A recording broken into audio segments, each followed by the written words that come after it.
தேவனிடத்தில் அன்பு கூறுகிறேன் என்று ஒருவன் சொல்லியும் தன் சகோதரனை பகைத்தால் அவன் பொய்யன்.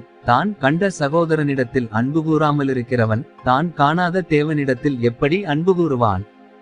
1 யோவான் 4:20. If a man say, I love God, and hateth his brother, he is a liar. For he that loveth not his brother whom he hath seen, how can he love God whom he hath not seen? 1 John, chapter 4, verse 20.